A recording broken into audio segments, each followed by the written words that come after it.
Bonjour tout le monde et bienvenue à un autre épisode de Politiquement parlant. C'est le balado politique avec Salim Idrissi et Georges Tsantrizos. Merci beaucoup d'être là. Merci pour l'appui à tous ceux et celles qui se sont abonnés sur la chaîne YouTube. Un grand merci à vous. On l'apprécie énormément.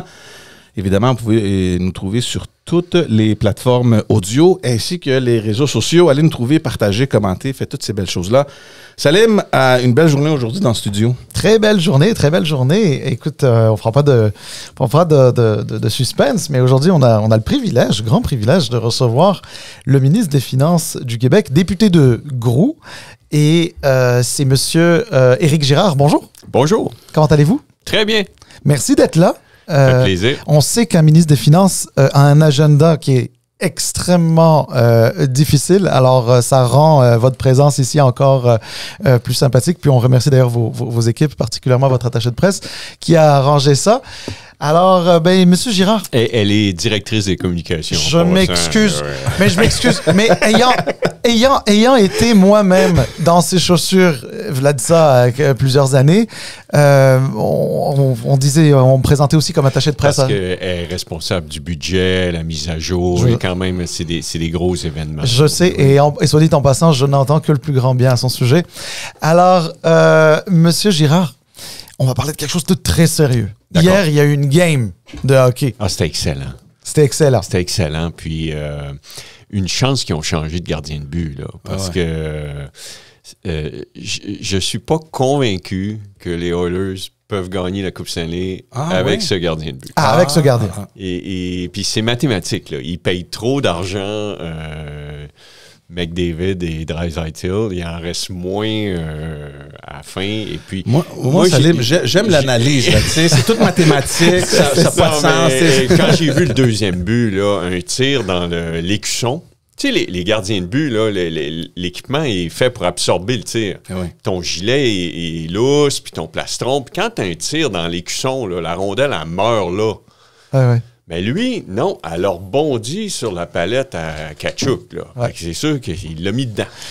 Ah oui, mais moi, j'ai découvert, vous allez pas vous en souvenir, mais j'avais découvert que vous étiez un grand fan de hockey. On s'était croisés furtivement en Alberta. Vous étiez de passage au Banff Forum. Oui. Et on s'était croisés là. Puis là, vous m'aviez fait tout un cours. Puis vous aviez une casquette, mais je pense que c'était celle des Flames, par contre. Non, ça se peut-tu? Probablement. Parce qu'il y avait un Québécois.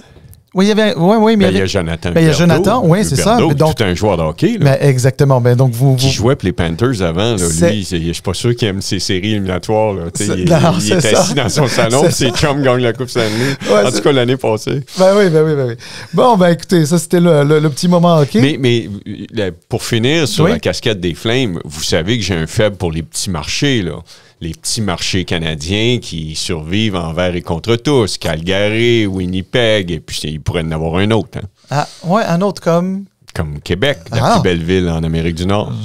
Est-ce que ça avance? Parce que là, on va rentrer dans on a reçu le ministre des Finances, on va parler de hockey. Non, mais c'est parce que on vous a donné le dossier, vous êtes devenu comme le capitaine nordique, là, tu sais, puis qu'est-ce qui se passe? Est-ce qu'il y a toujours des pour parler? Ce qui se passe, là, c'est que il n'y aura pas d'expansion dans la Ligue nationale de hockey, comme il y a eu par le passé, où le commissaire annonce qu'il y a une expansion, puis là, les villes qui sont intéressées non. Là, ce qui va se passer, c'est comme ce qu'on a vu pour Salt Lake City, c'est que si vous avez un projet, vous déposez votre projet à la Ligue. Et la Ligue va le considérer, que les gouverneurs, etc. Alors, nous, à Québec, on a des fans. On a un aréna exceptionnel qui a été construit pour ça. Là. Puis en passant, l'aréna, il est exceptionnel. C'est vrai. Et on a une tradition, on a une histoire, puis on a des joueurs, puis on a la passion. Qu'est-ce qui nous manque? C'est un propriétaire qui est prêt à payer 2 milliards canadiens, parce que c'est rendu ça le prix, là. 2 milliards canadiens pour un actif qui ne produit pas vraiment de revenus, là. Tu sais, Winnipeg, il arrive tout juste, break-even, comme on dit en français, là, chaque année. Alors, Le propriétaire qui va payer 2 milliards pour ça, il ne fera pas d'argent pendant 25 ans, mais il va vendre ça 3 milliards au prochain. C'est ça. Dans 25 ans, ou je ne sais pas dans combien d'années. Alors, ça prend quelqu'un qui a les reins solides, puis évidemment, quelqu'un qui met 2 milliards pour une équipe de hockey qui ne fait pas d'argent, bien, ça veut dire que ça prend quelqu'un qui en vaut 10, 15. Et puis ça, il n'y en a pas tant que ça au Québec. Alors, nous, ce qui nous manque, c'est un propriétaire qui veut passer les 25 prochaines années de sa vie à s'occuper de ça. Mais pourquoi vous dites qu'il n'y a pas d'argent? Est-ce qu'il y a des études qui ont démontré que la ville de Québec, le rendement n'est pas aussi fort que, par exemple, à Montréal? Ou c'est quoi le donné? C'est parce qu'à un moment donné, vous remplissez le stade. Ouais. Vous vendez des casquettes, des chandails, etc. Vous avez des droits de TV, mais il vous manque à Québec les loges corporatives. Ouais. Là. Il vous manque le revenu additionnel qui sont vos loges. Et puis, après ça, c'est pas par hasard... et puis là, la directrice des communications va s'inquiéter parce que là, le ministre des Finances parle juste de hockey, c'est pas bon. Non, c'est correct. Inquiétez-vous pas. Mais c'est pas par hasard qu'il n'y a pas d'équipe canadienne, qu'aucune équipe canadienne a gagné la Coupe Stanley depuis 30 ans. C'est que le dollar canadien est très faible. Ouais, Et que les équipes canadiennes sont désavantagées par le dollar canadien, par les taux d'imposition qui sont plus élevés que les États-Unis. Alors, tout ça fait que Winnipeg, qui est une franchise avec un propriétaire extrêmement solide, puis une équipe de grande qualité, bien, c'est tout juste, ils sont du bord du $0. Une année, ils reçoivent la péréquation, l'autre année, non. C'est fragile. Mm-hmm. Alors, l'économique, il est difficile. Mm-hmm. Donc, c'est quand même justifié de la Ligue nationale de hockey de voir ces affaires-là et dire c'est un plus grand risque d'aller à Québec. Monsieur Bettman, je l'ai rencontré plusieurs fois. Okay? Et c'est faux de dire que M. Bettman n'aime pas Québec. C'est pas lui qui a vendu un Nordique 75 millions. Non, c'est pas Gary Bettman qui a fait ça. Là. Okay? Ça, il faut être clair là-dessus. Mais c'est que c'est la communauté, c'est le Québec, c'est nous, ça nous prend un propriétaire local qui va détenir 51% des actions, donc au moins 1 milliard pour 51% de l'équipe. Et cette personne-là, elle ne s'est pas manifestée encore. Bon, on va espérer qu'elle se manifeste. Mais en attendant, puis là, on finit sur le hockey. Là, je veux juste rassurer mon équipe. En attendant, nous, on veut avoir des événements, des ligues majeures dans un aréna qui a été construit pour ça. C'est pour ça qu'on a eu le camp d'entraînement des Kings, qu'on aura le camp d'entraînement des Sénateurs. Et moi, mon plus grand souhait, c'est que l'année suivante, il y ait un camp d'entraînement du Lightning ou des Islanders et qu'on ait une tradition. Puis j'aimerais, bien sûr, puis je dis pas ça anodinement, mais j'aimerais avoir le championnat du monde de hockey féminin, le championnat du monde de hockey junior, éventuellement le championnat du monde de hockey senior. Tout ça, des matchs de saison régulière d'une équipe, je sais pas moi, de l'Ontario. J'adorerais ça. Ben oui, pourquoi? Ben oui, tout à fait. Puis en plus, effectivement, j'ai eu l'occasion, moi, à l'époque, d'être à l'inauguration du centre Vidéotron. Et franchement, c'est un aréna fantastique et je pense que c'est parmi les plus modernes en Amérique du Nord. Donc, ça mérite une équipe de hockey, là. Mais c'est vraiment bien conçu et d'ailleurs, les Kings, ils ont adoré leur séjour à Québec et ils ont aussi pris le temps de s'impliquer. Puis, je pense qu'ils ont connu un bon camp d'entraînement. Alors, l'aspect hockey est un succès. On peut passer au prochain sujet. George, on fait les questions ici. Je pense en fait, ça va être notre meilleur épisode. On a commencé avec du hockey, donc on va ramener tous les auditeurs à ça. Puis maintenant, on va poursuivre. C'est parfait. Je suis quand même, je vais être honnête avec vous, parce que quand on vous regarde, quand on vous suit, vous donnez l'impression d'être quelqu'un de très privé. Vous courez pas après l'attention médiatique. Vous êtes là, vous faites votre job, etc. Le fait que vous venez sur un balado où vous avez devant vous, je sais pas, là, une quarantaine de minutes, 1 heure, là, enfin une entrevue, je le trouve quand même, je suis surpris parce que j'avais une image complètement différente de vous. Et en réalité, tu sais, quand on rencontre les gens, on aperçoit que C'est une autre chose quand ce qu'on voit à la télévision et sur les médias traditionnels que ce qu'on voit devant nous. Bien, les gens me disent souvent qu'ils reconnaissent ma voix. Ouais. Les gens, par exemple, je suis à l'épicerie ou des choses comme ça, là, je sais pas, je commande mon café ou quelque chose, puis les gens vont dire « Ah, je reconnais votre voix. » Mais moi, ça fait déjà 7 ans que je suis ministre des Finances. C'est un privilège, c'est du service public, c'est un honneur. J'ai toujours voulu faire ça. Quand j'étais jeune, je voulais être ministre des Finances. Je suis formé pour ça. J'ai une maîtrise en économie. J'ai travaillé comme trésorier dans une grande banque. Fait que j'ai l'expérience, j'ai la formation académique. J'ai vécu plusieurs crises. La crise asiatique, l'éclatement de la bulle technologique en 2000, septembre 2001, j'étais là, la crise du papier commercial, la grande récession. Alors, je suis formé pour ça, puis je suis très fier de le faire. Puis moi, un jour, il y aura une autre ministre des Finances.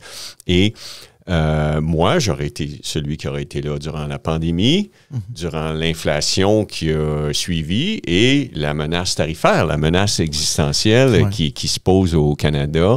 Et puis ça, fait que en 7 ans, il y en a eu des crises. Mais c'est justement ce que j'allais dire. Vous êtes le ministre des Finances là, ça fait 2 mandats, presque 2 mandats, où il y en a eu des tempêtes. Là. Puis vous l'avez mentionné, la COVID, l'inflation et au-delà des tempêtes qui vous affectent directement au niveau économique, puis financier, etc., il faut que quand même vous maîtrisiez tous ces dossiers-là.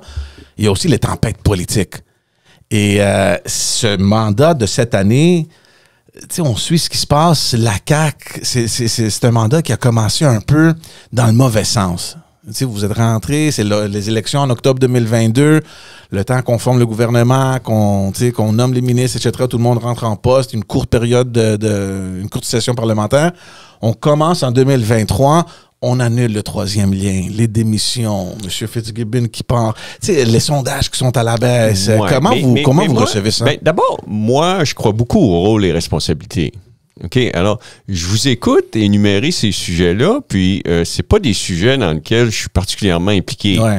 Bien sûr, je suis au Conseil des ministres, puis on est tous solidaires, mais moi, c'est les finances publiques, l'équité intergénérationnelle, réduire le fardeau fiscal des Québécois, puis l'économie. C'est pour ça que je suis là. Et vous avez oublié de dire qu'on a baissé les impôts, puis que 4,6 millions de personnes étaient très heureuses de ça.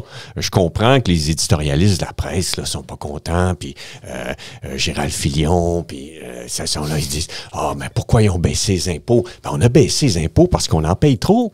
Puis les gens sont contents. Il y a 4,6 millions de personnes qui payent le premier taux. Puis savez-vous quoi? Mark Carney, tout le monde dit « Mark Carney, c'est un génie de la finance. » Il fait quoi quand il arrive au pouvoir? Il baisse le premier taux d'imposition. Qui a fait ça? Nous, la CAQ.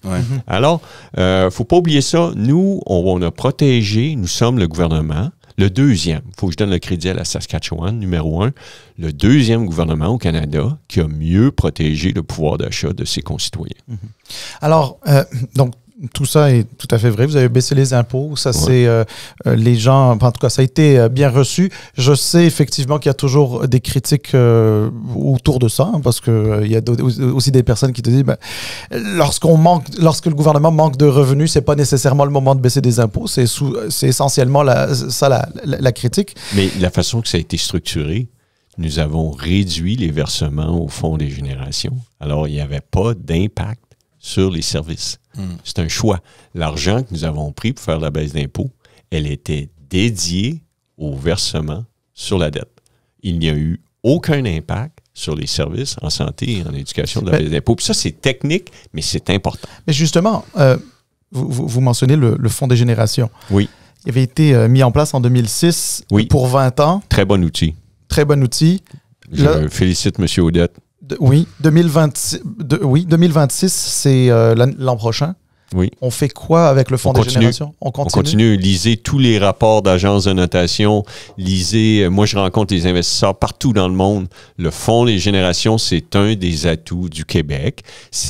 On a la définition la plus conservatrice de l'équilibre budgétaire. C'est-à-dire que nous, c'est après un versement de 2 à 3 milliards chaque année contre la dette.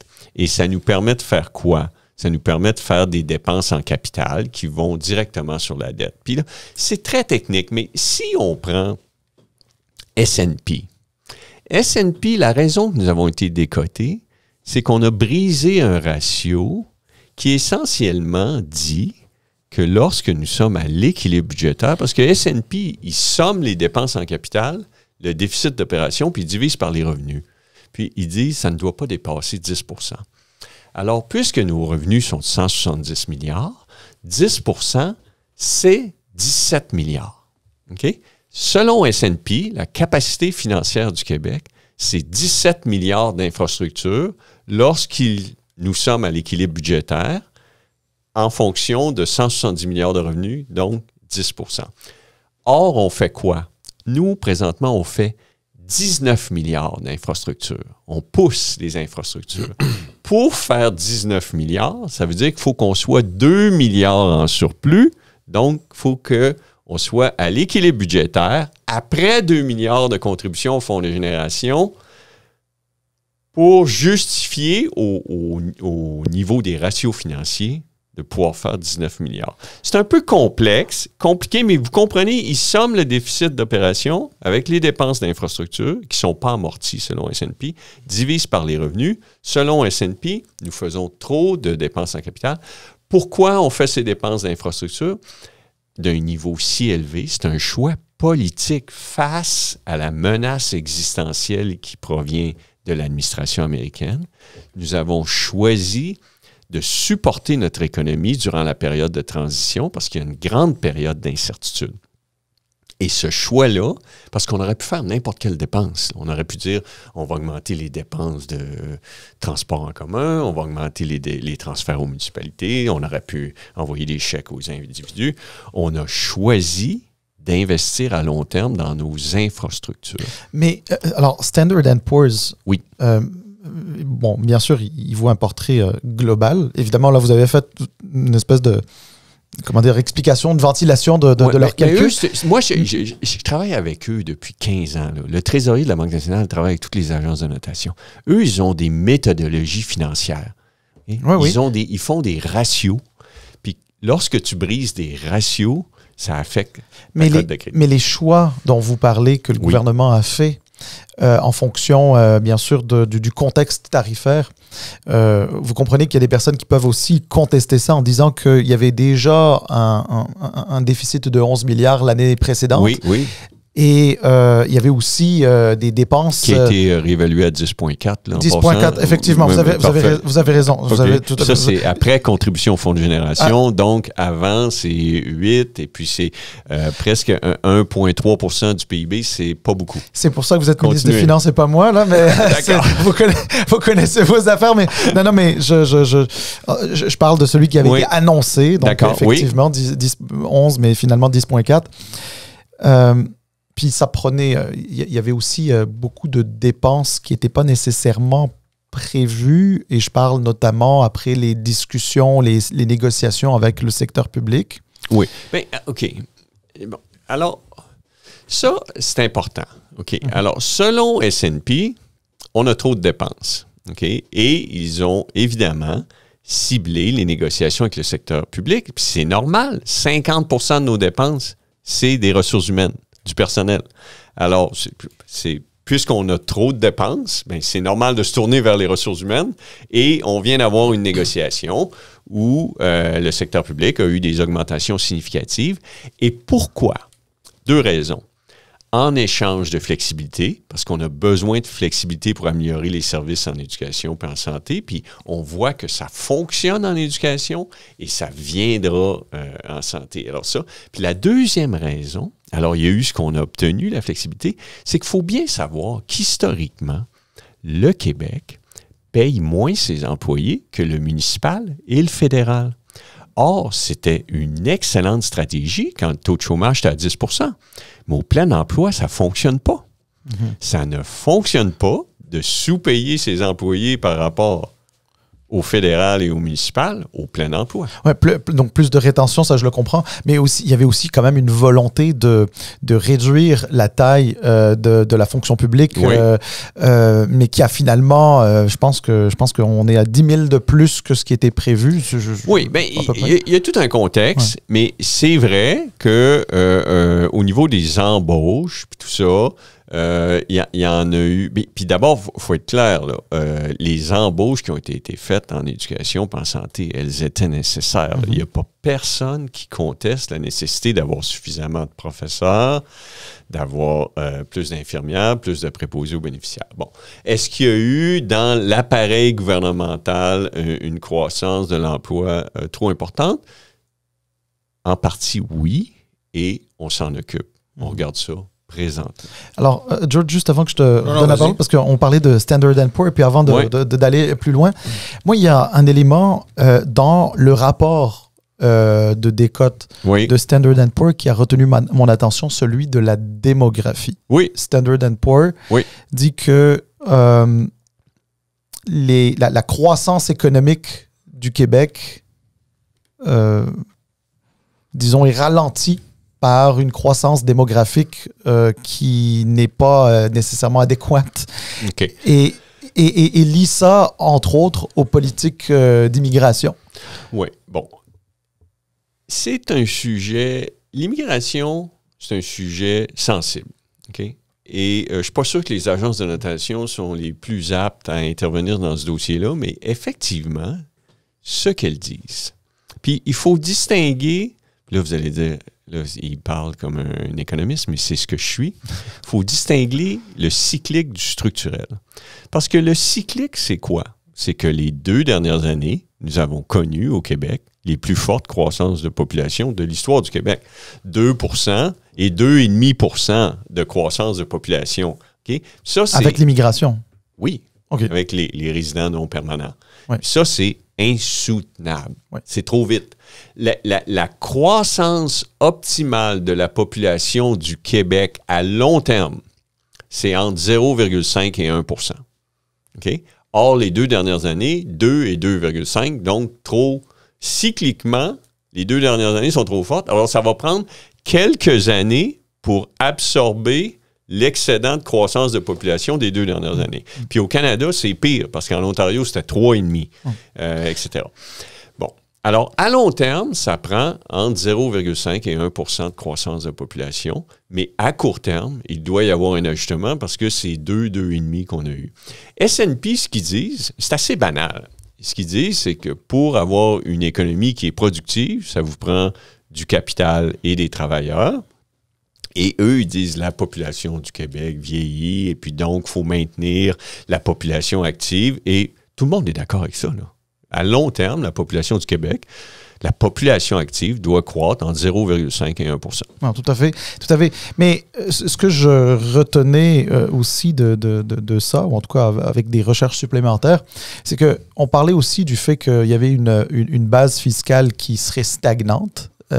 On revient à la population active. C'est la population des 15 à 64 ans qu'on veut qu'ils soient en croissance. Puis au Québec, on a approximativement 70 000 départs à la retraite chaque année. Donc, on a besoin d'une croissance de la population. On a besoin d'une immigration nette positive. Mais ce qui n'empêche pas qu'on va devoir absorber les excédents qu'on a eus à court terme. Oui. Alors, mais dernière chose que j'aimerais dire, parce que c'est un sujet très sensible, l'immigration. Puis des fois, on parle de ça un peu d'une façon un peu désincarnée. Là. On parle de concepts, de chiffres, puis derrière ça, il y a des gens. Je veux dire que ce soit clair, là. La contribution de l'immigration au Québec, elle est extrêmement positive. C'est indéniable. Et le Québec est une société accueillante. Nos institutions d'enseignement en bénéficient. Dans les études graduées, là, maîtrise, doctorat, là, la proportion d'étudiants étrangers, c'est très élevé, c'est très positif. Et on va continuer d'avoir cette immigration nette, positive, cette contribution à la société québécoise. Et puis, on a des responsabilités, on doit les aider, s'intégrer, la francisation, tout ça. Mais à court terme, il y a eu trop de résidents non permanents. Donc, cycliquement, il devrait y avoir une absorption qui pourrait prendre, par exemple, si on a eu... encore là, moi, je regarde ça mathématiquement. Là. Si on voulait avoir 0,5 % puis on a eu 2,5 % bien, clairement, il va falloir absorber 2 % quelque part dans les 3-4 prochaines années. Juste en terminant sur ce sujet, l'Institut du Québec a remis un rapport la semaine passée. Oui, il y a plein de rapports. Hein. La chaire Jacques Parizeau. Non, mais c'est du bon travail. Ces gens-là font du bon travail. Mais alors, justement, parce qu'ils trouvaient également, enfin, ils reconnaissaient aussi qu'il y avait peut-être trop de temporaires. D'immigration temporaire et pense qu'il faudrait les transformer en permanents, en tout cas pour ceux qui se qualifient. Mais il parle aussi de recevoir jusqu'à 90 000 immigrants par année. C'est le structurel. Là. C'est que, tantôt, je vous ai dit qu'il y avait 70 000 départs à la retraite par année. Donc, structurellement, quel est le taux d'immigration permanente dans 10 ans? Probablement 70 000. OK? Parce que pour apparier les départs. Mais à court terme, comme il y a trop eu de résidents non permanents, il devrait y en avoir moins. Et c'est là qu'il faut faire attention, les messages, les signaux. Et moi, puis tantôt, on va parler d'un autre sujet. Je me suis présenté pour Stephen Harper en 2015. Oui, et puis, une chose que M. Harper a toujours dit, que moi j'ai retenu, c'est qu'un immigrant temporaire ou un résident non permanent, ce n'est pas la même chose qu'un immigrant permanent. Un immigrant permanent, un résident permanent, c'est un Québécois. Oui. C'est quelqu'un qui est ici, c'est ça. qui a passé par un canal d'immigration et c'est quelqu'un qui travaille ici, que ses enfants vont à l'école ici, que c'est sa famille. Et donc, toute chose étant égale. Par ailleurs, là, je parle vraiment comme un économiste, on veut plus de résidents permanents ou d'immigrants permanents que d'immigrants temporaires. Ouais. Structurellement, à long terme. Je veux juste revenir un peu sur ce que vous disiez tantôt avec l'augmentation des investissements en capital. Évidemment, il y a une relance économique que vous prévoyez. C'est un choix qu'on a fait, là. Puis ce qui est ironique là-dedans, c'est que tantôt vous avez dit, c'est difficile, votre gouvernement. Tout le monde a beaucoup parlé de Maisonneuve-Rosemont. Alors, tout le monde dit, vous en faites pas assez en infrastructure. Et qu'est-ce que S&P nous dit? Vous en faites trop. C'est quand même ironique. Mais la question que j'ai, c'est comment est-ce qu'on fait pour concilier ces dépenses-là à court terme avec la viabilité de la dette un peu plus à long terme? D'abord, moi, je veux rassurer tout le monde. Là. Puis si vous pouviez avoir 3 millions de personnes qui écoutent ce podcast-là, là, je veux rassurer tout le monde. La dette, là, c'est sous contrôle. Là. Prenons, vous savez, mes amis du Parti libéral, là, à les entendre parler, là, ils nous ont laissé un pactole là, incroyable. Là, puis ils nous ont laissé un surplus de 5 milliards de dollars. Ils disent 7. Oui, mais je ne sais pas pourquoi ils disent 7, parce que c'est 5. Moi, j'ai lisé les chiffres. Mais peu importe. OK? Disons 6, si on veut. 5 milliards de dollars. Okay? Ils ont aussi laissé une note aux états financiers de la vérificatrice générale qui disait qu'on sous-estimait la dette de plus de 12 milliards de dollars. Une note aux états financiers de la vérificatrice générale, c'est pas bon. C'est moi qui s'est occupé de ça. Ensuite, combien vous pensez que la pandémie a coûté, là? Ben oui. 5 milliards de dollars en 2018, là. Combien vous pensez que ça a payé de masques, de vaccins, de tests? Pas beaucoup. On a dépensé plus de 60 milliards pendant la pandémie. Les dépenses en santé ont augmenté de 20 % l'année de la pandémie. Fait que moi, j'ai jamais dit que les libéraux avaient mal géré les finances publiques. Mais il ne faut pas surestimer ce qu'ils nous ont laissé non plus.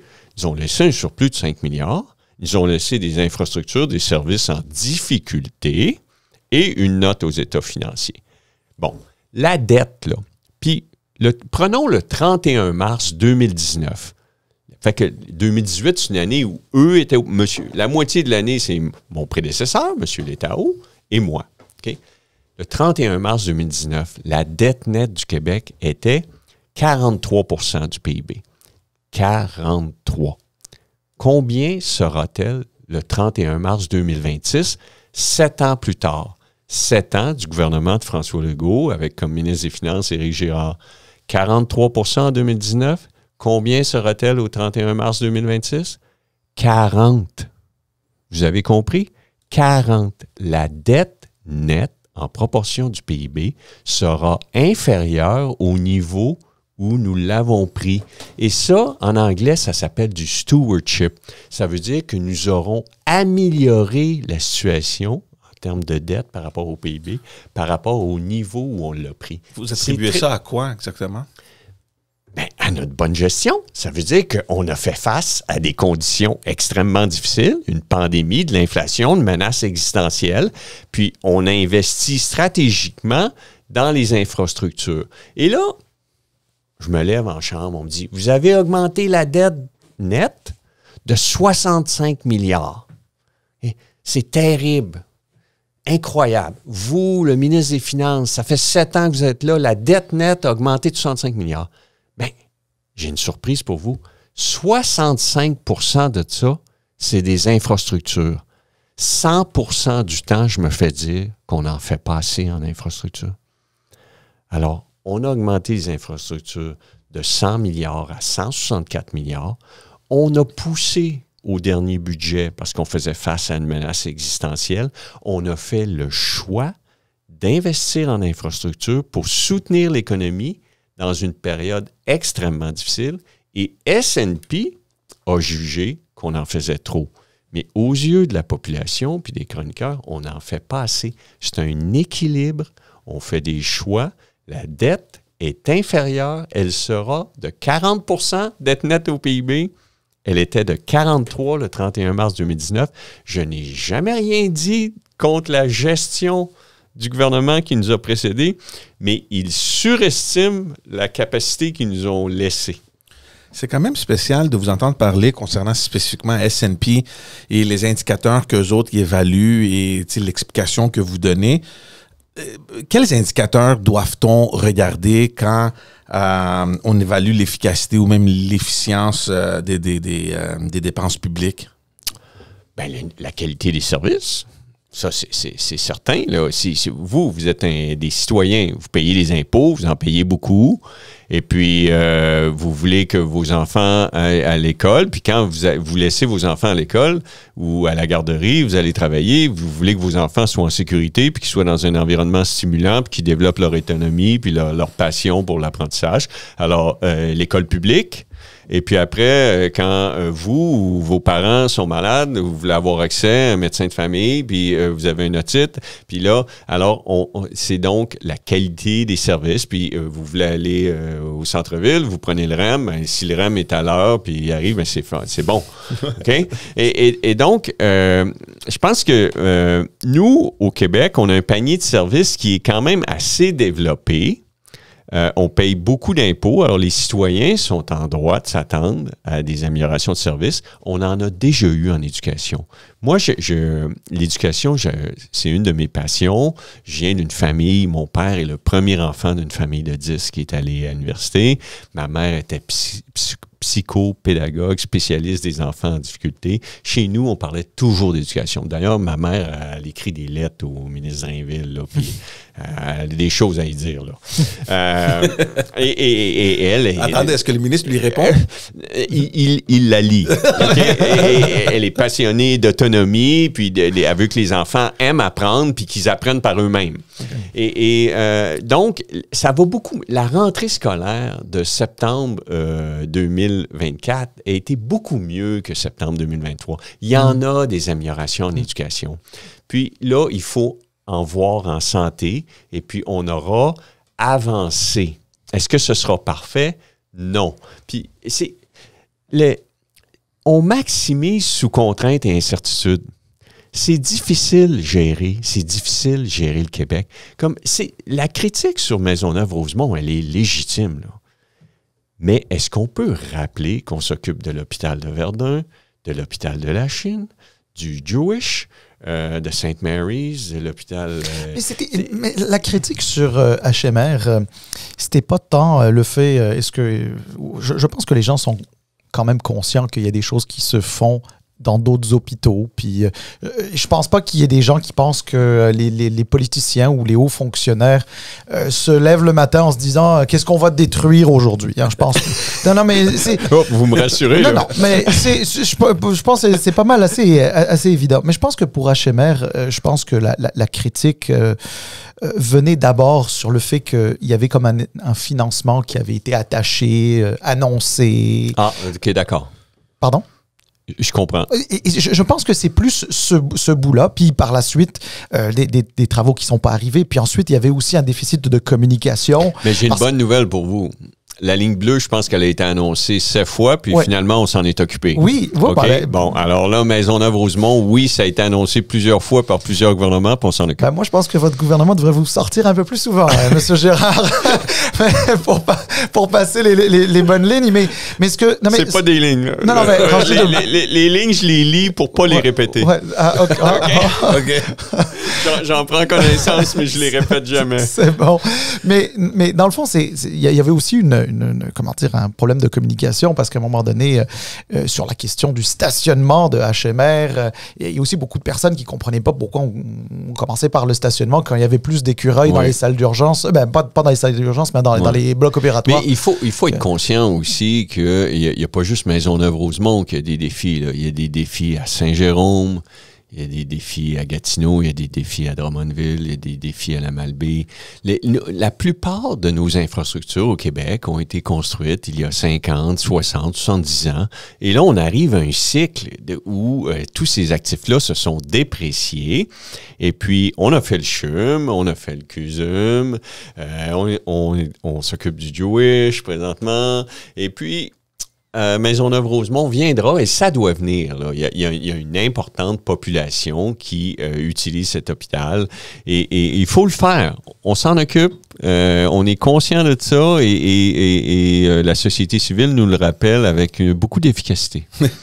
Je veux qu'on parle de ce qui se passe avec les États-Unis. Je pense que c'est pas juste au Québec, hein, partout dans le monde, on vit une certaine incertitude. Il y a une nervosité un peu dans l'air. On était cette semaine ou la semaine passée au Forum économique, puis c'était le sujet principal. Comment est-ce qu'on gère notre économie, notre développement, les jobs, les investissements face à cette réalité-là? Et on a le Québec qui, comme gouvernement, évidemment, vous avez un peu le regard sur ce qui se passe. Est-ce que notre économie est assez résiliente pour faire face à tout ce qui se passe actuellement puis les menaces? Bon. Alors, prenons un pas de recul. Les tarifs, ça fait quoi? Ça ralentit la croissance puis ça augmente les prix. C'est assez bien documenté. Là. 98 économistes sur 100 vont vous dire ça. Le problème, c'est que les deux autres, il y en a au moins un des deux qui travaille pour le président. Okay? Alors, ça ralentit la croissance, puis ça fait augmenter les prix. Alors, c'est pas une bonne politique économique. Ça a déjà été essayé, là. Et on parle beaucoup du ralentissement de l'économie canadienne, du ralentissement de l'économie québécoise, mexicaine. Mais il faut être conscient que si les politiques qui ont été véhiculées par l'administration américaine étaient mises en place telles qu'elles ont été énoncées, nous aurons une récession en Amérique du Nord. Pas au Québec, au Canada, en Amérique du Nord. Alors, il est même possible que, parce qu'il y a eu une grande incertitude, parce que dans l'économie, tantôt on a parlé, il y a des travailleurs, il y a du capital, mais il y a des intangibles. La confiance, l'incertitude, le climat d'affaires. Et là, les intangibles sont mauvais. Il y a de l'incertitude, les gens n'ont pas confiance, les gens sont en attente de savoir qu'est-ce qui va se passer avec les barrières tarifaires. C'est un mauvais contexte économique qui mine la confiance et quand la confiance est affectée, il n'y a pas d'investissement privé. Bon. Si il y a une récession en Amérique du Nord, ben, il y a presque mathématiquement une récession mondiale. Donc, le temps presse pour ajuster ces politiques-là de façon à éviter une récession nord-américaine mondiale. ou mondiale. OK? Alors, c'est ce qu'on voit. Soudainement, il y a une entente avec l'Angleterre. Oui. Projet d'entente avec la Chine. On enregistre le vendredi, puis samedi, c'est le G7. On sait qu'il y a des efforts pour avoir une entente avec le Canada. Alors, il y a des efforts pour éviter ce qui adviendrait avec une très forte probabilité si ces politiques-là sont mises en place. Maintenant, il faut savoir qu'il est possible que ces politiques-là ne soient pas mises en place complètement.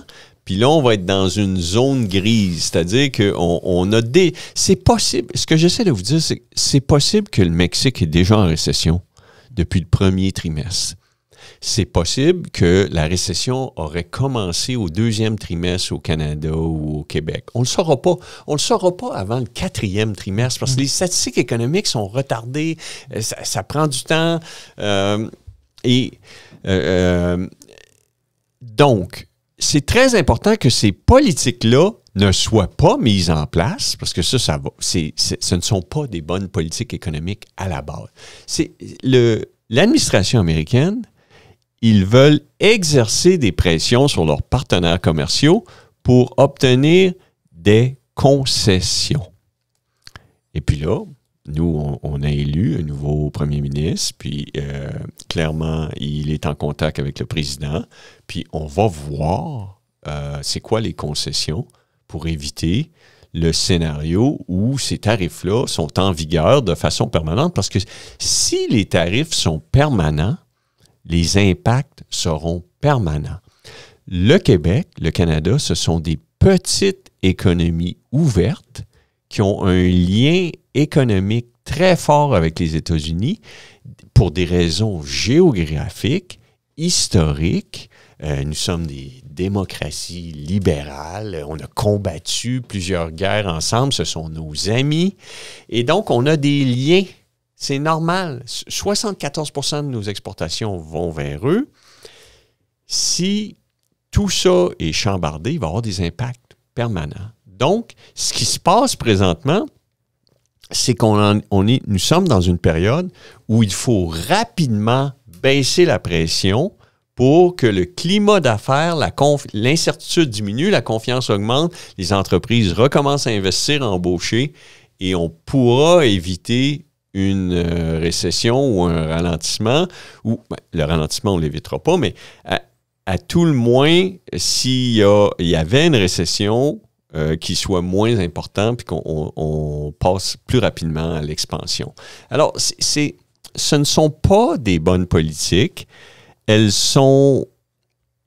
Le but il y a plusieurs interprétations des objectifs du président, là, puis j'ai pas d'informations privilégiées, mais le but, de ce que j'en comprends, c'est d'obtenir des concessions. Une des concessions, c'est que le Canada en fasse plus au niveau de la défense, la sécurité, et c'est normal qu'on s'occupe de la sécurité de l'Arctique, du Nord, et c'est nos responsabilités. Puis c'est vrai qu'on a un peu... délaissé ça, on va se le dire. On a free-ridé, Oui, c'est-à-dire qu'on a bénéficié de la protection de l'armée américaine, des investissements en défense américains, et puis que notre effort au niveau de la défense n'était pas suffisant, puis ça devra changer. Mais c'est intéressant parce que le Québec peut jouer un rôle quand même important.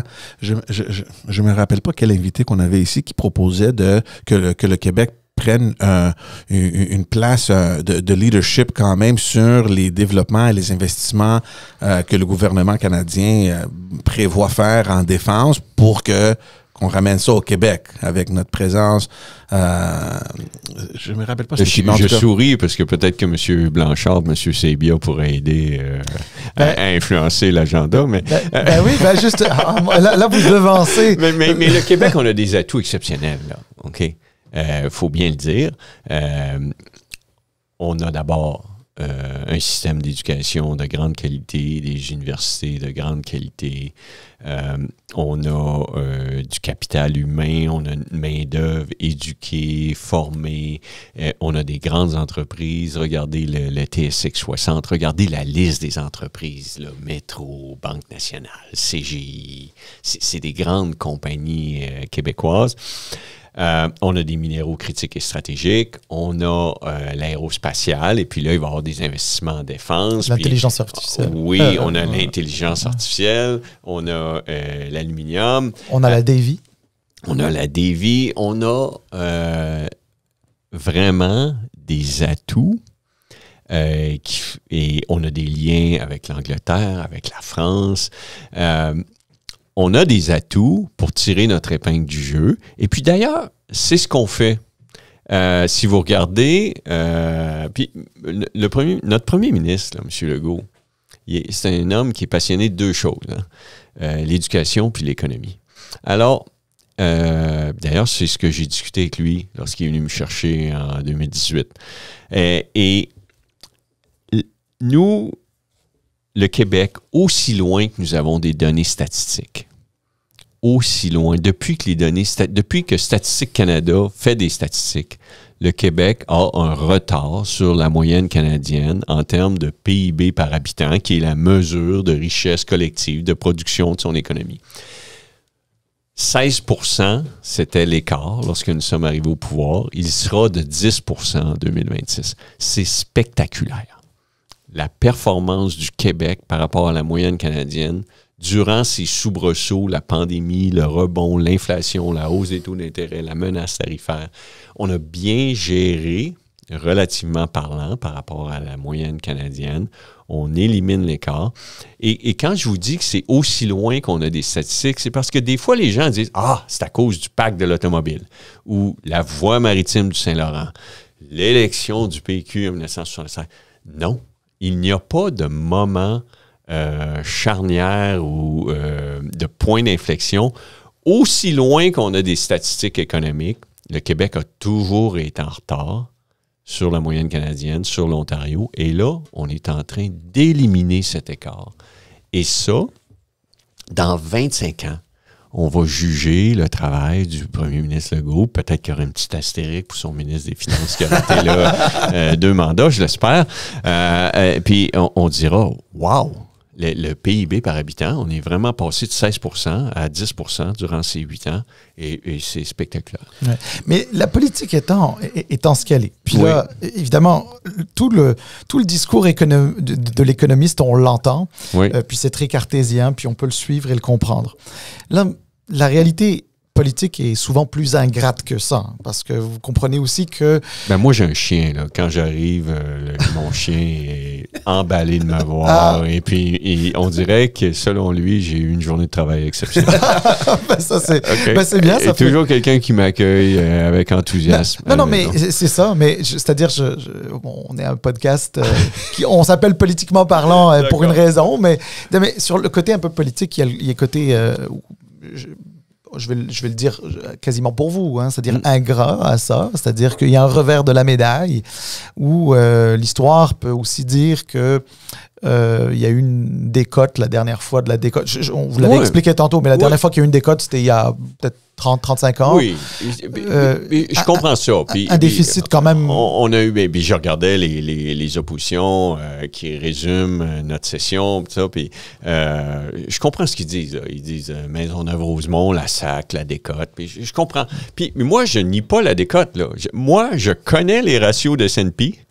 Je savais qu'en prenant la décision d'augmenter les dépenses en infrastructure, nous allions dépasser des ratios qui pouvaient amener à tout le moins une perspective négative. Okay? C'est une décision consciente, mais il faut savoir que la décote, c'est malheureux, mais la menace existentielle à l'existence même du Canada comme entité économique, du Québec, était plus importante. C'est pour ça qu'on a choisi d'investir en infrastructure, ce qui a amené à dépasser des ratios. Et j'étais conscient de ce risque. Alors moi, mon approche n'est pas partisane. C'est l'intérêt supérieur du Québec. Je pense que les citoyens apprécient qu'on fasse tout en notre pouvoir pour améliorer le Québec, améliorer les services en éducation, en santé, s'occuper de l'équité intergénérationnelle. Je vous l'ai dit tantôt, il y a moins de dettes aujourd'hui en proportion du PIB que lorsque nous sommes arrivés au pouvoir. Et on gère de façon professionnelle, dans un climat d'incertitude difficile. C'est difficile, là. Le président américain ne nous a pas fait de faveur. Non. Et je veux peut-être un dernier point sur la décote. On n'est pas tout seul au monde qui a eu une décote. Hein. La Colombie-Britannique a été décotée 4 fois dans les 2 dernières années. Le Nouveau-Brunswick, la Nouvelle-Écosse ont perdu des perspectives positives. L'île du Prince-Édouard, la Nouvelle-Écosse a maintenant de perspectives négatives. L'île du Prince-Édouard a été touchée. L'Ontario avait une perspective positive. Moody's l'a enlevé. Il faut être conscient que il y a eu une pandémie, de l'inflation, puis là, il y a une menace existentielle. Il y a un contexte dans tout ça, là. Alors, qu'est-ce qui est le plus important? Que l'économie du Québec passe à travers la tempête, qu'on augmente les investissements publics pendant que les investissements privés sont plus frileux, ou qu'on préserve la cote en maintenant un ratio en bas de 10 pour faire plaisir à S&P. Et moi, j'espère que là, on a DBRS qui est sorti, qui ont maintenu notre cote. Il y en aura une autre, Moody's, qui est aussi importante que S&P. Puis en passant, Moody's nous cote 2A. S&P nous cotait 2A-, nous a descendu à A+.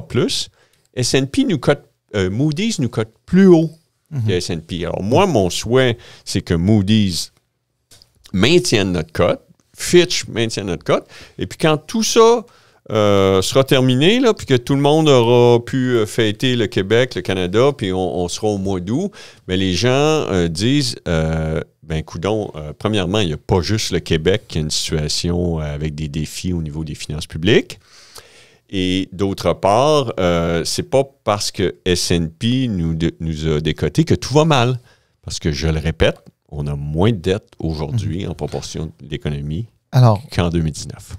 Alors, je vais juste pour des questions de temps. Mes réponses sont longues, hein? Non, mais c'est très bien, c'est très intéressant. On vous écoute. Alors, moi, je veux juste vous amener aussi sur le terrain un peu avec le fédéral. Hein, oui. Donc, vous avez parlé effectivement d'un nouveau premier ministre au Canada que vous avez peut-être connu dans une autre vie, peut-être, je ne sais pas, mais non, même pas. Vous n'avez pas croisé. C'est-à-dire que M. Carney, j'ai pas son numéro de cellulaire. Moi, j'ai travaillé à la Banque du Canada. Oui. D'abord, il faut savoir que lorsque vous êtes économiste, que vous graduez, les meilleurs gradués, là, les premiers de classe, les premières de classe, ils vont travailler à la Banque du Canada. C'est le meilleur employeur des économistes au Canada. Et moi, j'ai travaillé là. Et puis, en 2007, et en 2008, il y a eu une grave crise financière dans l'économie mondiale, concentrée sur le système financier, notamment aux États-Unis, mais aussi en Europe, l'ensemble du système financier. Et qu'au Canada, au Québec, on était le canari dans la mine, c'est-à-dire qu'on a commencé à avoir des problèmes en 2007, alors qu'aux États-Unis, ça s'est surtout passé en 2008. Okay? Et au Canada, on a mieux géré la crise financière de 2007-2008 que n'importe quel pays dans le monde. À qui revient le crédit? À 3 personnes. Jim Flaherty. Jim Flaherty, qui maintenant a l'édifice du ministère des Finances à Ottawa parce que c'était un grand ministre des Finances. Stephen Harper, le premier ministre du Canada, et Mark Carney, le gouverneur de la Banque centrale. Ces 3 gens-là ont fait un travail exceptionnel. Moi, j'étais en charge des capitaux propres de la Banque nationale durant cette période de forte turbulence et volatilité. J'étais dans les marchés financiers. Cette période-là, je l'ai vécue extrêmement intensément. Et à la Banque nationale, on a eu énormément de volatilité. Louis Vachon a fait un travail exceptionnel. Le système banquier canadien, on doit reconnaître sa grande qualité, sa stabilité. Pourquoi? Parce qu'il y avait plus de capital, plus de liquidité, moins de levier. Tout ça parce qu'on a un bon encadrement. C'est important, c'est bien fait au Canada. Mais donc, le système financier canadien a bien fait. Flaherty, Carney, Harper, les 3 premières étoiles. Et moi, voyant ça, quand je voulais faire de la politique, et M. Flaherty est décédé. Alors, moi, naïvement, puisque le Parti conservateur n'a pas de député sur l'île de Montréal depuis Jack Layton, le père de... Bob Layton, le père de Jack. Moi, naïvement, je pensais que le trésorier de la Banque nationale qui se présente en politique dans Lac-Saint-Louis, tout le monde allait voter pour ça. Okay? J'étais un peu naïf. Okay? Puis je me suis dit, parfait, il n'y a pas eu un conservateur sur l'île de Montréal depuis Bob Layton. Puis je pense qu'il y en a eu un autre après Bob Layton. Bon, peut-être l'histoire me fait un peu défaut, mais ça fait longtemps. Ça fait depuis M. Mulroney. Naïvement, je pensais que ça allait être moi. OK? Et que comme M. Flaherty était mort, je pensais que moi, j'allais remplacer M. Flaherty. Puis mon père étudiait avec Brian Mulroney. Moi, je travaillais avec son fils Mark. J'ai rencontré M. Mulroney. Il a appelé M. Harper. Il a dit à M. Harper, j'ai un gars dans mon bureau qui veut se présenter pour toi. Moi, je me présenterai pas pour toi. Je travaillerai pas pour toi. Mais lui, il veut. Puis je pense que ce serait un bloody home run. Puis, c'est comme ça que M. Mulroney parlait. Et là, moi, j'ai dit à M. Mulroney, j'ai dit, est-ce que vous viendriez à mon lancement au Holiday Inn Pointe-Claire? Alors, il y avait 500 conservateurs au Holiday Inn Pointe-Claire pour le lancement d'un total inconnu, Éric Girard, trésorier de la Banque nationale, qui pensait que tout le monde allait voter pour lui. Et puis, finalement, M. Mulroney est venu, il a donné un speech exceptionnel, comme seul lui peut le faire. Puis j'ai pensé que j'allais gagner pendant 2 jours. Et puis, le soir de mon lancement, il y a une journaliste de CTV. Elle est venue me voir, je m'en rappelle encore. Je pense qu'elle s'appelait Madame Demelt ou quelque chose comme ça. Elle me dit, pourquoi vous vous présentez ici? Ben, j'ai dit, je veux être élu, je suis jeune, je suis dynamique, j'aimerais travailler avec M. Harper. Elle dit, les conservateurs, ils se font pas élire dans le West Island, M. Girard. Fait que le soir de mon lancement, il y a une journaliste qui m'a dit, puis les journalistes d'habitude sont là, essentiellement, elle m'a dit, vous ne gagnerez pas ici, mais... mais au moins, cette expérience vous a permis de comprendre que rendu au provincial, il ne fallait pas se présenter dans le West Island. Je ne l'ai pas rencontrée depuis 2015, mais si je la vois, cette journaliste-là, un jour, je vais dire, vous aviez raison.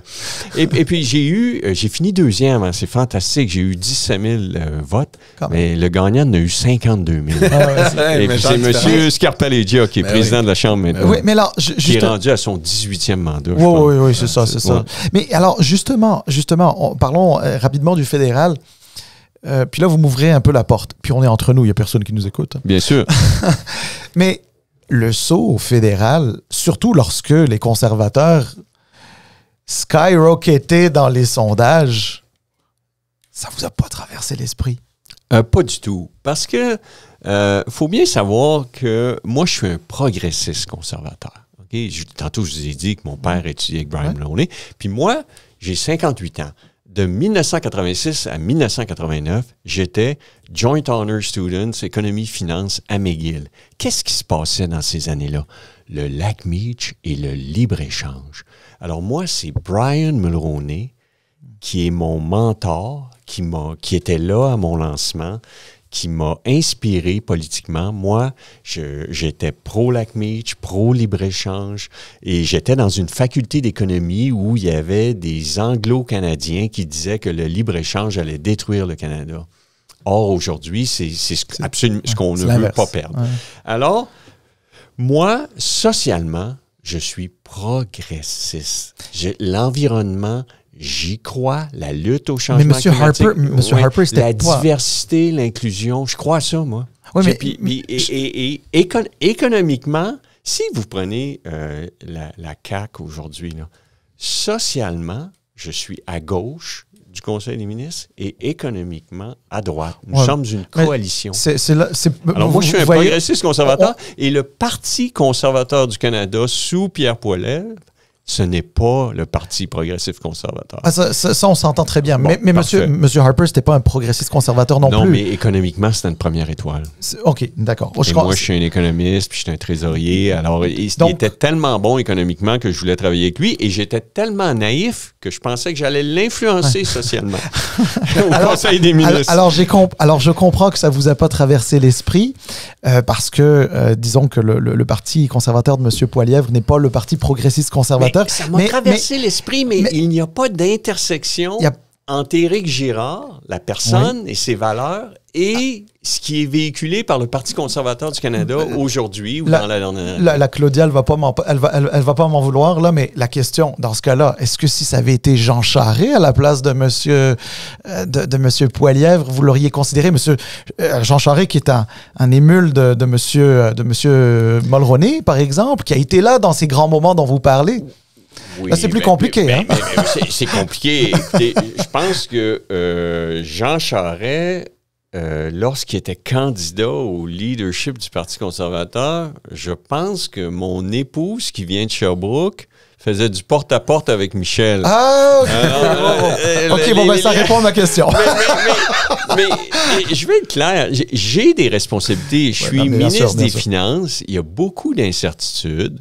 Je suis un progressiste conservateur. Les anglophones, ils disent un red Tory, OK? Ouais. Ou un blue liberal. Parce que là, on a Mark Carney. Mark Carney, il fait quoi? Il met en application le programme économique conservateur. Exactement. OK. Alors, Mark Carney, c'est un blue liberal. Puis moi, je suis un red Tory. Finalement, on a tellement plus en commun que vous le pensez, monsieur Girard, parce que... Et Jean Charest... apprécie ma femme et non moi. Parce qu'elle a fait du porte-à-porte pour lui. Il va vous dire qu'elle a du jugement. Voilà. Mais voyez, on a plus en commun que vous le pensez. Sur ce podcast, je l'ai souvent dit, parce qu'au fédéral, je me suis toujours trouvé orphelin. Parce que, justement, j'étais soit, pour certains, un Red Tory, ou pour d'autres, j'étais un Blue Liberal. Et souvent, ce qu'on dit, dans un camp comme dans un autre, chez les Bleus comme chez les Rouges, on dit souvent, quand on est un Red Tory, c'est qu'on n'est pas assez fier d'être conservateur, ou quand on est un Blue Liberal, c'est qu'on n'est pas assez fier d'être libéral. Moi, je pense que c'est socialement la différence. C'est que économiquement, je suis à droite.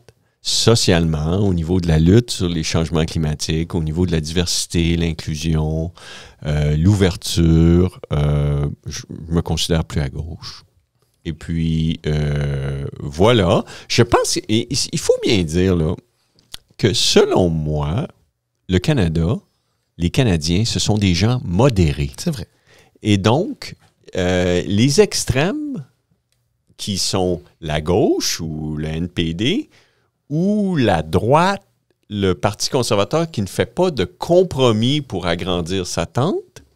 Puis là, je parle de façon théorique parce que la vérité, c'est que le Parti conservateur, grâce à de M. Poilievre, grâce à d'excellentes politiques économiques, une bonne lecture des difficultés des gens face à la hausse du coût de la vie, ils ont agrandi leur tente. Ils ont eu plus de votes, ils ont eu plus de sièges et une grande partie de leur programme économique est en train d'être mise en place par un gouvernement libéral. Alors, c'est le côté social, donc. M. Poilievre a bien lu l'anxiété économique des Canadiens. Là-dessus, il a très bien fait.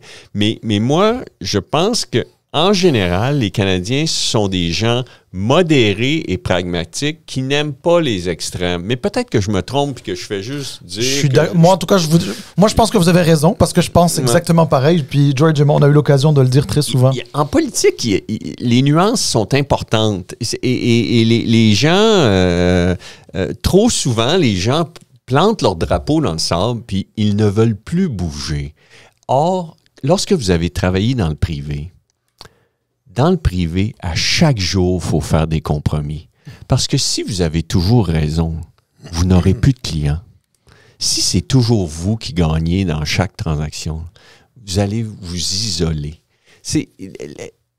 En affaires, on fait des compromis chaque jour. En politique, il y a trop de rigidité, ça manque de nuances. Et les gens disent... On ne peut pas dire ça. On a dit ça il y a 8 ans. Il y a 8 ans, on avait dit ça. Fait que là, on ne peut pas dire ça. Puis là, les gens, ils ont toutes sortes il y a une expression que j'adore, là, marcher sur la peinture. On ne peut pas marcher sur la peinture. Mais la vérité, c'est que, encore là, je suis un économiste. When things change, I change my mind. Les conditions évoluent. Il faut prendre acte que les choses changent. Puis des fois, il faut modifier sa position. Puis les compromis, c'est bon. Sage parole. On peut évidemment continuer pendant très longtemps. On vous a promis 1 heure. C'est passé quand même vite. Y a-t-il un sujet qu'on n'a pas abordé? Ben là, il y a... Moi, c'est les relations fédérales-provinciales. Ah oui, ben OK, let's go. Mais moi, overtime, là. Une période supplémentaire. Je pense que c'est important dans le contexte actuel, notamment. Ben moi, j'ai 2 choses à vous dire sur les relations fédérales-provinciales. Alors, je vais pour le budget fédéral qui s'en vient. Là. Ben oui. D'ailleurs, il va en avoir un? Oui, moi, j'aurais souhaité en voir un dès ce printemps, mais ça, c'est une autre histoire. Mais la question, c'est, est-ce que vous sentez que ça va être plus facile de négocier avec le gouvernement fédéral sous M. Carney, plus facilement que sous M. Trudeau? Et ça, dans la prémisse de ma question ici, là, j'essaie pas de dire que le fédéral a tort, vous avez raison, que vous avez raison, puis qu'ils ont tort. Je sais pas. Je suis juste en train de dire l'interaction, j'ai souvent trouvé que c'était parfois un peu dur. Oui, ben c'est une question de priorité. Là, la priorité, c'est l'économie. Et notre premier ministre, M. Legault, c'est un premier ministre économique. Et M. Carney, c'est un premier ministre économique. Alors, c'est clair que nos intérêts sont alignés. Et puis, dans ce sens-là, on va bien travailler ensemble. Bon. Au niveau des finances publiques, M. Champagne est excellent, va faire un excellent travail. Maintenant, nous, toutes les provinces, on croule sous les dépenses en infrastructure. OK? Et le fédéral, en 2017, avait un plan d'infrastructure de 70 milliards sur 10 ans qui a été accéléré sur 7 ans. Il est expiré depuis le 31 décembre 2023. Donc, je vous dis que dans la Fédération canadienne, il est inacceptable que le gouvernement fédéral ne contribue pas aux infrastructures des provinces. Normalement, le deal au Canada, c'est 40% fédéral, 40% provincial, 20% les municipalités. Le fédéral n'a plus d'argent en infrastructure depuis décembre 2023. Dans le tramway de Québec, sont à 19%. Dans la ligne bleue, sont à 26%. C'est pas assez. Ça nous prend un plan d'infrastructure fédérale. Ça, c'est un.